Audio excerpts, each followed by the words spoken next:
Thank you, Carol, and welcome to old and new friends alike.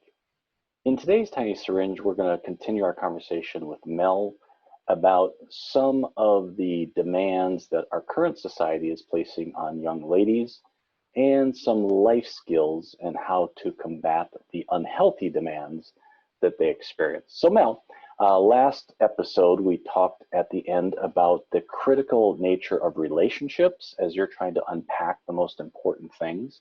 And I promised that we would drill into Aristotle just a little bit. So let's start there and then we'll work our way back to relationships. Is that all right? Perfect. Good. Well, one of the things that I find really provocative about Aristotle is, as an early philosopher, he noticed two very unique qualities, conditions about the human being. And he recognized our species as having these two unique qualities. Number one, what we're doing right now, the capacity to speak, and then the things that internally go on inside of us when we do speak, and he termed that reason.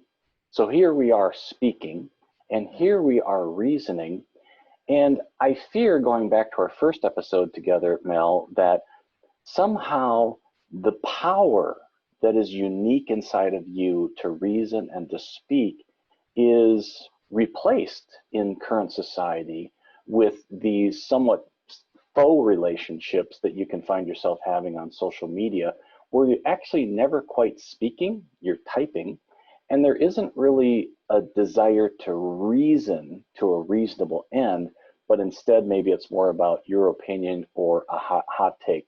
So Mel, you're faced with Aristotle, the human condition, speaking and reasoning. Talk to me about how that settles with you. Wow.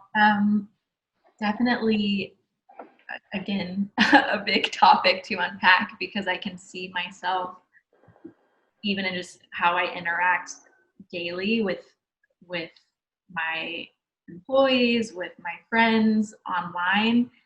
Most of what we are saying is just these short snippets of pieces of our opinion, and there's never full pieces of anything.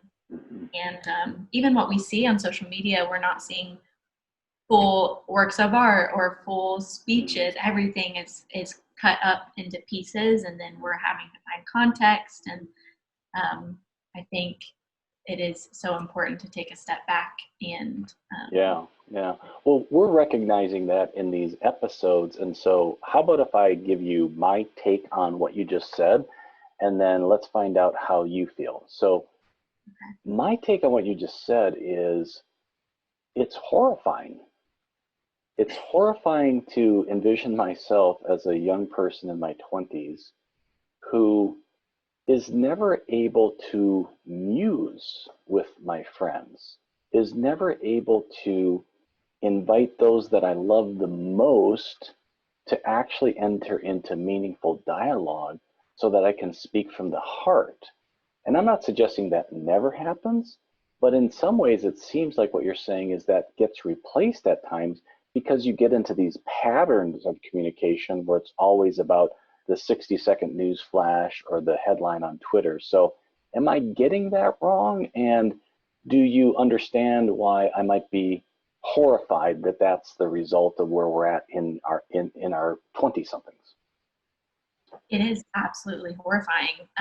Even before this, we hopped on. I just had a conversation with a friend about this because we're all, especially right now with what's happening, everybody is just blasting their opinions at everybody, and nothing's getting done. It's just this vicious cycle of, Wow. of what I think, here's what I think, here's what I think, and the purpose of all this should really be communicating with each other to figure out who's hurt and why they're hurt, and then what can we do? What's the solution? Instead of just, there's no solution in sight if we're just continuing to blast each other with information. Yeah, if we're talking, getting back to Aristotle, if we're speaking and if we're reasoning, and the purpose for that, Mel, is you and yours galvanizing your strength, collecting your power, your money, your volunteerism, your whatever that happens to be. If you're galvanizing that strength and collaborating with each other to create a better community, I love it. But if action is replaced by some sort of like a pseudonym of that, um, I fear that your generation gets awash in something that, I hope this isn't too harsh, but something that's not even real. Is that reasonable? Absolutely. And we Mm, need that harshness. People need to hear that, and mm. including myself. We can't, we're not actually planting seeds Wow. anymore. And I think it's a scary place to Mm, be, where we're mm, just, and I heard it called virtue signaling on mhm, social media. People are like, here's a black box, or here's how you can support who, and it's just kind of like a way to show face on social media. But what are we actually doing? Are we having the tough conversations? Are mm, we, are we in our neighborhoods and communities actually planting seeds and like mm.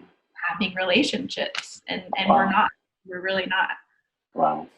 It is So what you terrifying. so what I heard you just say, I think let's jump off of this episode on this point, because I think that is really provocative, and I would love this to settle into the hearts and the minds of our listeners. And what you said is, we're no longer planting seeds. That's a powerful statement, Mel, because the farmer never gets to harvest if they forget to get out in the spring and sow their seed. And they have given nature sunlight and rain nothing to work with if Yeah. they don't put their seed in the ground. I think that's what you're encouraging your fellow 20 somethings. Yes. Yes. It's so crucial. It is of the utmost importance that Mm, we're doing that right brilliant. now. Brilliant. Love it. All right. Well, that is our tiny syringe for today. Thank you, Mel, for joining us. Hey, listen, I welcome your feedback, and here is how you can reach us.